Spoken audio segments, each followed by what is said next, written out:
Muito bem. Olá, você que está me assistindo. Seja muito bem-vindo a mais um dos nossos vídeos.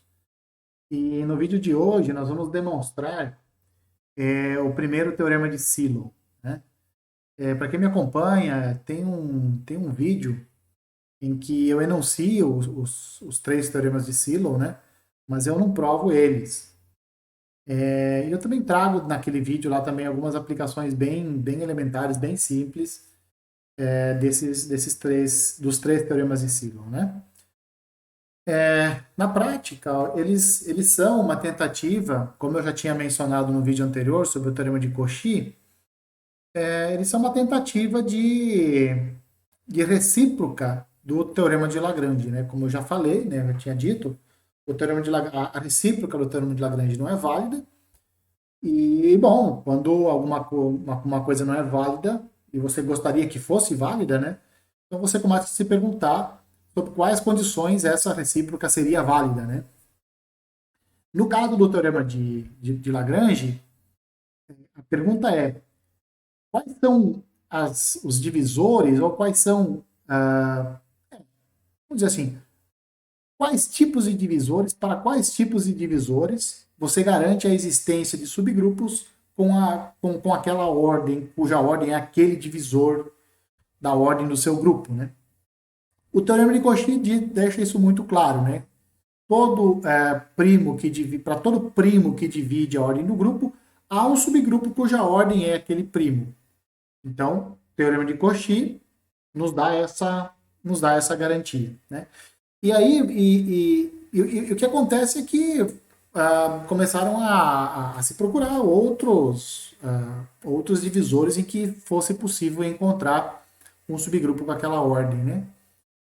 E Silo determinou, né? Silo disse o seguinte não, disse o que nós vamos ver no vídeo de hoje, né? Que é o seguinte: qualquer potência de um primo que divide a ordem do grupo, para qualquer potência de primo que divide a ordem do grupo, você encontra um subgrupo cuja ordem é aquela potência de primo, né? Então, o teorema de Cauchy, ele acaba virando uma consequência, um corolário desse teorema de Silo, que é o primeiro dos três teoremas de Silo, né? E nós vamos mostrar ele hoje, né? Então, o objetivo desse vídeo é mostrar o termo de Silo e dar algumas aplicações teóricas desse resultado, né? Antes de nós enunciarmos e provarmos, então, o teorema de Silo, nós precisamos desse pequeno lema, que é bastante elementar, daria para deixar como exercício tranquilo para vocês, né? Mas nós vamos fazer a demonstração dele. Ele fala o seguinte: que se você tem um grupo e um elemento no centro desse grupo, então o subgrupo gerado por esse elemento do centro é normal em G, né? Isso acontece pelo seguinte: se você pegar um elemento Gzinho de G e uma potência de A que está no gerado por A, então o A, essa potência de A é um elemento que está no centro, né? Porque como o A está no centro e o centro é subgrupo, qualquer potência de A continua no centro, né? Então esse A elevado a n aqui é um elemento que está no centro. Se você fizer esse produto aqui, ó, G A elevado a n operado com G a menos 1, como o A elevado a n está no centro, ele comuta com quaisquer elementos, então esse elemento aqui, o G a menos 1, que está na direita do A elevado a n, você pode passar ele para o lado esquerdo e vai ficar isso aqui. Isso aqui dá o próprio AN, que é um elemento do ideal gerado pelo próprio A, né? Então, o ideal gerado por um elemento do centro sempre vai ser normal. Isso nós vamos usar daqui a pouquinho, não vai demorar muito para nós usarmos esse lema, tá? Então anota ele aí, que daqui a pouco a gente usa ele. E aí nós temos então o primeiro teorema de Silo, que fala o seguinte, que eu já tinha dito, né? Se você tem G um grupo finito e P um primo que divide a ordem do grupo, se P elevado a M, desculpa, se G é um grupo finito e P é um primo, seja G um grupo finito e P um número primo. Se P elevado a M, ou seja, se uma potência desse primo divide a ordem do grupo, então o grupo G tem um subgrupo cuja ordem é essa potência desse primo. É esse P elevado a M aqui que estou supondo que divide a ordem do grupo. Tá certo? Bom, da mesma forma que nós usamos indução para mostrar os teoremas de Cauchy, nós vamos usar novamente indução agora para mostrar para demonstrar o primeiro teorema de Silo, né?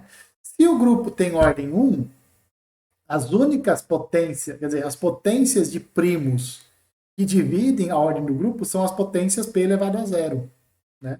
E, portanto, o resultado p elevado a zero é sempre 1.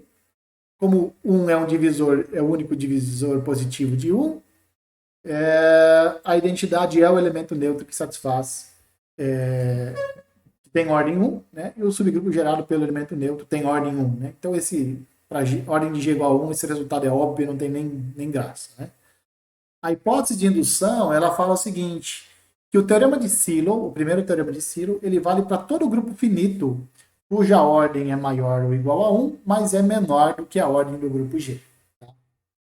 Então, se você tem um grupo finito, cuja ordem é menor do que a ordem de G, qualquer potência de primo, para qualquer potência de primo que divide a ordem desse grupo, há a garantia da existência de um subgrupo nesse grupo de ordem menor, cuja ordem do subgrupo é aquela potência de primo que você pegou originalmente. Tá?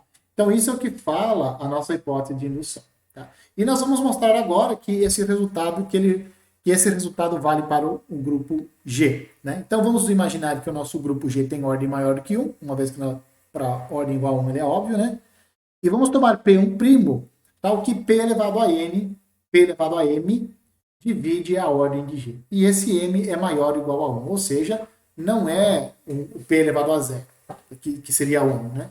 Então, ele, de fato, é uma potência de um primo, uma potência maior do que 1, tá? Aí nós temos dois casos que nós precisamos considerar. O primeiro caso é o caso em que o P divide a ordem do centro. O outro caso que nós vamos considerar é que o P não divide a ordem do centro, né? Que é a condição complementar dessa daqui. Né? Então, ou o P divide a ordem do centro ou não divide.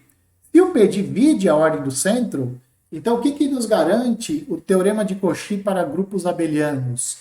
Que existe um elemento do centro, já que o centro ele é um grupo abeliano. Se o P divide a ordem num grupo abeliano, o teorema de Cauchy garante que existe um elemento no centro cuja ordem é P. Se ele é um elemento do centro, o ideal gerado por ele é normal em G, pelo lema que nós acabamos de ver. E mais ainda, a ordem desse elemento é P.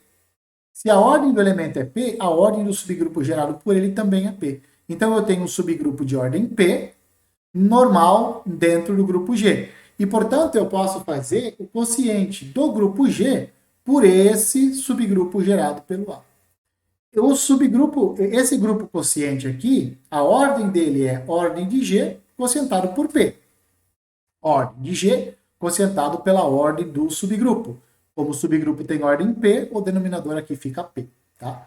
Bom, então o que nós estamos fazendo nesse quociente aqui? Nós estamos pegando a ordem de G, né, e estamos cortando um P dele. Estamos cortando um primo P dessa ordem de G, nós estamos cortando. Tá? Então, como nós estamos fazendo esse corte, nós estamos eliminando um fator P da ordem de G, a ordem desse grupo quociente aqui, é menor do que a ordem de G. E, portanto, aí mais ainda, né? O P elevado a M menos 1 divide esse número aqui. Por quê? Porque você pegou a ordem de G, P elevado a M divide a ordem de G, certo? Se você cortou um primo, se você cortou um dos primos P's na ordem de G aqui, ó, vão sobrar pelo menos P elevado a M menos 1 primos. Né? Então, portanto, esse grupo quociente aqui, ó, ele tem ordem menor do que a ordem de G, tem ordem menor que a ordem de G, e mais ainda, o P elevado a M menos 1 divide a ordem desse grupo quociente. Portanto, pela hipótese de indução, existe um subgrupo do quociente, observe, um subgrupo do quociente, cuja ordem é P elevado a M menos 1. Nós já vimos no teorema da correspondência para subgrupos que todo subgrupo do quociente é dessa forma aqui. É um subgrupo de G, quocientado pelo denominador aqui, né? No caso, é o ideal gerado pelo A, tá certo? Então, isso que garante o teorema da correspondência para os subgrupos. Bom, então o L é um subgrupo, o L é um subgrupo do grupo G, e qual é a ordem desse subgrupo L? Bom, já que o quociente tem ordem P elevado a m menos 1, L, quocientado pelo ideal gerado pelo A, tem ordem P elevado a m menos 1, então o subgrupo L vai ter ordem P elevado a m menos 1 vezes a ordem do subgrupo gerado pelo A. Então vai dar isso daqui, ó, P elevado a m menos 1 vezes a ordem do subgrupo gerado pelo A. A ordem do subgrupo gerado pelo A é P. Né? Então a ordem de L é P elevado a M. E, portanto, o primeiro teorema de Silo é válido para esse caso. Nós encontramos um subgrupo cuja ordem é P elevado a M. Então, para esse primeiro caso, para o caso em que o primo P divide a ordem no centro, o primeiro teorema de Silo está provado. Segundo caso que nós temos que considerar, que é o caso complementar do primeiro, né? Já que no primeiro caso o P divide a ordem do centro, o segundo caso vai ser o P não divide a ordem do centro. Então nós temos essa garantia. Essa é a situação que nós estamos agora. O primo P não divide a ordem do centro. Nesse caso, o grupo G ele vai ser diferente do centro. Por que ele vai ser diferente do centro? Porque se o grupo G fosse igual ao centro, então o P dividiria a ordem do centro, uma vez que o P divide a ordem de G. Se P elevado a M divide a ordem de G, e o M é maior ou igual a 1, então o P divide a ordem de G. Né? E... será que eu falei certo? Vamos ver. P elevado a M divide a ordem do grupo G. E esse M ele é maior ou igual a 1, né? Então, como esse M é maior ou igual a 1 e P elevado a M divide a ordem do grupo, então o P também tem que dividir a ordem do grupo. Nós estamos no caso em que o P não divide a ordem do centro. Então, se o centro for igual ao grupo, então o P dividiria a ordem do centro, que seria uma contradição. Então, o grupo não é igual ao seu próprio centro. Isso significa o quê? Que existe pelo menos um elemento no grupo que não está no centro. Pelo menos um elemento tem. Agora observe, para todos os elementos que estão fora do centro, o normalizador de A é um subgrupo de G que é diferente do G. Ele é um subgrupo de G, mas ele é diferente de G.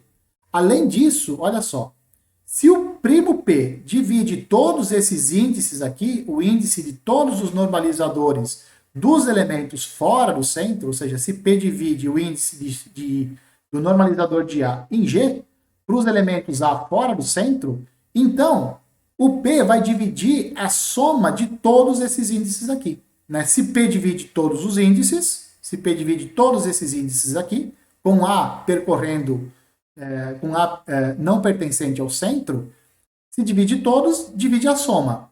O P divide a soma desses índices. Como o P divide a ordem do centro, a ordem do grupo, e divide essa soma, então o P dividiria a diferença. A diferença, pela equação das classes, é exatamente a ordem do centro. E aí eu teria o quê? Eu teria que o primo P divide a ordem do centro, que seria uma contradição. Moral da história, o que nós temos então? Olha aqui, olha só. Se o primo P divide todos esses índices, se o primo P divide todos os índices dos normalizadores de A com A fora do centro, se divide todos, então nós concluímos que o P divide a ordem no centro. Não pode, porque nós não estamos nesse caso. Tá? E o que vai acontecer? Bom, o P não pode dividir todos esses índices aqui. Se dividir todos, dá contradição. Então, o P não divide algum desses índices aqui. Algum desses índices aqui, o P não pode dividir. O problema é que esse índice, problema não, né? O caso é que esse índice é a ordem de G quocientado pela ordem do normalizador de A. Então eu tenho o seguinte, o P não divide essa fração, que na verdade é um inteiro. Isso significa o quê? Que existe um elemento fora do centro, tal que na decomposição dessa fração, que é um inteiro, em fatores primos, não aparece o fator primo P. Ou seja, Como o P não divide isso daqui, o P não divide isso daqui, né, para algum elemento fora do centro. Então, tem um elemento fora do centro, de tal forma que, quando você escrever esse número como um produto de fatores primos, esse primo P não vai aparecer nesse número aqui. Tá? O que eu tenho, então? Na decomposição desse número aqui, dessa ordem, quando eu decompor essa ordem aqui em fatores primos, vai aparecer a maior potência de P que divide a ordem de G. Por que, que aparece a maior potência de P que divide a ordem de G? Porque aqui, ó, nesse quociente, não sobrou fatores primos. Não sobrou o fator primo P. Quando eu fiz esse quociente aqui, todos os primos P's desapareceram. Percebeu? Não há primo. O primo P não aparece na decomposição. Ora, se o primo P não aparece nessa decomposição, a hora que eu fiz essa divisão aqui, a hora que eu simplifiquei essa fração, que vai dar um inteiro, a hora que eu fiz essa simplificação, todos os primos P's desapareceram. Ora, para que todos os primos P's desapareçam, é porque aqui no numerador aparecem todas as potências P's que aparecem na ordem de G. Então, aqui, ó, a maior potência de P que divide a ordem de G também divide a ordem do normalizador desse elemento A que está fora do centro e que existe. Tá? Então, já que a maior potência de P que divide a ordem de G também divide a ordem desse normalizador, se a maior potência de P divide, P elevado a M também divide, porque P elevado a M é uma potência menor ou igual a maior. Né? Então, P elevado a M também vai dividir a ordem desse normalizador aqui, vai dividir esse número. Tá? Mas isso aqui é um subgrupo próprio, isso aqui é um subgrupo próprio, quer dizer, isso daqui tem ordem menor do que a ordem de G. Né? Então, o que acontece? Pela hipótese de indução, o normalizador de A possui um subgrupo de ordem P elevado a M menos 1. Uma vez que esse P elevado a M divide a ordem desse normalizador, a ordem desse normalizador é menor do que a ordem do grupo, e, portanto, pela hipótese de indução, esse normalizador possui um subgrupo de ordem P elevado a M menos 1. Se o normalizador possui, o grupo G também possui um subgrupo de ordem P elevado a M menos 1. E isso demonstra, então, o nosso teorema de Silo. Observe que o normalizador, a ordem do normalizador aqui, ó, estou dizendo aqui, a ordem do normalizador é menor que a ordem do grupo. Porque para todos os elementos que estão fora do centro, o normalizador é um subgrupo de G que é diferente de G. Então, ele é um subgrupo próprio de G. Tá? E aí, por isso que segue, então, o teorema. Por isso que eu posso aplicar a hipótese de indução sobre o normalizador de A, e ele vai possuir um subgrupo de ordem P elevado a menos 1, e, portanto, o G também vai possuir um subgrupo de ordem P elevado a M menos 1. Falei demais, hein? Vamos lá, uma consequência direta, o teorema de Cauchy. O teorema de Cauchy, ele é uma consequência do primeiro teorema de Silo. Então por que provamos o teorema de Cauchy, já que ele é uma consequência? Ora, porque nós usamos o teorema de Cauchy para grupos abelianos, nós usamos ele lá. Lembra quando P divide a ordem do centro? Né? Aquele primeiro caso, naquele primeiro caso nós usamos o teorema de Cauchy. Né? Então ele foi importante lá. Mas ele acaba virando uma consequência. E ele fala o seguinte, que se G é um grupo finito e P é um primo que divide a ordem de G, então existe um elemento de ordem P, ou então um subgrupo de ordem P. Outro corolário, se G é um grupo finito e P é um primo, então a ordem de G é uma potência de P, a ordem de G é uma potência de P, se e somente se todo elemento de G, para todo elemento de G, a ordem de cada elemento é também uma potência de P. Então, G, a ordem de G é uma potência de P, se e somente se a ordem de todos os seus elementos é uma potência de P. Moral da história. Num grupo de ordem 8, num grupo de ordem 8, por exemplo, que é uma potência de P, todos os seus elementos têm ordem potência de 2.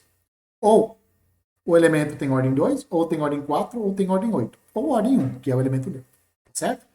Então vamos lá. Se a ordem do grupo é uma potência de P, se a ordem do grupo é uma potência de P, então a ordem de cada elemento também é uma potência de P, porque nós já sabemos que a ordem do elemento divide a ordem do grupo, que é uma potência de P. O problema está na recíproca. Aí dá tudo bem. Se o grupo tem ordem potência de P, todos os seus elementos também têm ordem potência de P. Agora é o contrário. Suponha que você tem um grupo em que todos os elementos, a ordem de todos os elementos é uma potência de P. Então nós vamos mostrar agora que o próprio grupo G, a ordem do próprio grupo G é uma potência de P também. Tá? Então vamos lá. Para mostrar que a ordem de G é uma potência de P, nós vamos fazer o quê? Nós vamos supor que a ordem de G não é uma potência de P. Se não é uma potência de P, então existe um número primo diferente do P que divide a ordem de G. O que diz o primeiro teorema de Silo? Ele fala o seguinte: existe um elemento de ordem Q. Por que existe um elemento de ordem Q? Porque existe um subgrupo de ordem Q. O primeiro teorema de Silo fala: existe um subgrupo de ordem Q. Se ele tem ordem Q, ele é cíclico. E a ordem do gerador é igual à ordem do grupo, a ordem do subgrupo, que é Q. Então, teríamos um elemento de ordem Q, e esse Q é diferente de P. Isso é uma contradição com a hipótese, porque na hipótese, todos os elementos de G têm ordem, uma potência de P. Então, não nos resta outra alternativa a não ser que a ordem do grupo G seja também uma potência de P. E agora uma definição, né? A definição do que vem a ser um P subgrupo de Silo, né? Então, seja um G um grupo finito e P um número primo.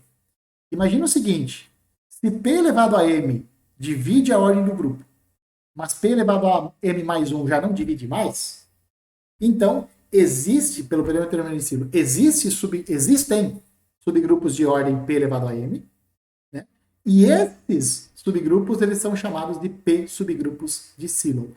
Ou, para simplificar, eles também muitas vezes são chamados de P-silos de G. Tá? Então, quem são os P-silos? Quando que um subgrupo é um P-silo? Quando ele tem ordem potência de P e é a maior potência que divide a ordem do grupo. Isso é o que está escrito aqui. Ó. Aqui está escrito P elevado a M divide a ordem do grupo, mas P elevado a M mais 1 já não divide mais. Significa o quê? Que P elevado a M é a maior potência de P que divide a ordem do grupo. Existe um subgrupo com essa ordem, pelo primeiro teorema de Silo, ele existe, pelo menos um existe, pode ter mais. E cada um deles nós vamos chamar eles, eles são chamados de P subgrupos de Silo, ou então, para abreviar, P-silos. Né? Então, pega, por exemplo, um grupo de ordem 18. Um grupo de ordem 18 tem a fatoração é 2 vezes 9, né? Ou seja, 2 vezes 3 ao quadrado. Existem subgrupos de ordem 2. 2 é a maior potência de 2 que divide a ordem do grupo. Vamos pegar 36, vamos pegar 36. Então, pega um grupo de ordem 36. Quando você for fatorar, fica 2 ao quadrado vezes 3 ao quadrado, certo? Então, existem subgrupos de ordem 4. 4 é a maior potência de 2 que divide a ordem do grupo. Então, esse subgrupo de ordem 4 que existe, pelo primeiro teorema de Silo, ele é chamado de um 2-silo. O subgrupo de ordem 9 que existe, ele é um 3-silo. Por que ele é um 3-silo? Porque a ordem dele é 9. 9 é a maior potência de 3 que divide o 36, que é a ordem do grupo. Tá? Mas também tem um subgrupo de ordem 3. É verdade, também tem um subgrupo de ordem 3, mas ele não é um P-silo. Para ser um P-silo, a ordem dele tem que ser a maior potência do primo que divide a ordem do grupo. Certo? Exemplo, então. O S3 o S3 ele tem ordem 6. Pelo teorema de Silo, há subgrupos de ordem 2 e há subgrupos de ordem 3. Os de ordem 2 são esses daqui, o ideal gerado pelo ciclo 1,2, pelo ciclo 1,3 e pelo ciclo 2,3, por essas transposições. Cada uma dessas transposições gera um subgrupo de ordem 2, e eles são todos diferentes. Tá? Os subgrupos de ordem 3, eles são gerados pelo 3 ciclo 1, 2, 3 e pelo 3 ciclo 1, 3, 2. Né? Então, esses caras aqui, ó, esses 3 subgrupos aqui, eles são 2 silos. E esses 2 subgrupos aqui, eles são 3 silos do S3. No Z18, ou seja, um grupo de ordem 18, há subgrupos de ordem 2, subgrupos de ordem 3 e subgrupos de ordem 9. Para cada um deles, esse subgrupo é único. Tá? O de ordem 2 é o 0 e o 9, o de ordem 3 é o 0, 6 e o 12, e o de ordem 9 é o 0, 2, 4, 6, 8, 10, 12, 14 e 16. Certo? Bom, com isso nós chegamos então ao fim desse vídeo em que nós falamos do primeiro teorema de Silo. Então, em vez de gravar um vídeo falando dos 3 teoremas de Silo, eu separei, quebrei em 3 vídeos. Cada um eu vou falar sobre um teorema de Silo. Falamos do primeiro teorema de Silo, apresentamos o enunciado, demonstramos ele e demos umas aplicações, demos algumas aplicações, né, desse resultado. Beleza? Bom, espero que vocês tenham gostado. Se ficou alguma dúvida, entre em contato comigo, façam alguns comentários, comentem, perguntem e, na medida do possível, eu vou tirando as dúvidas de vocês. Beleza? Então, um abraço a todos e eu espero que vocês me vejam nos próximos vídeos.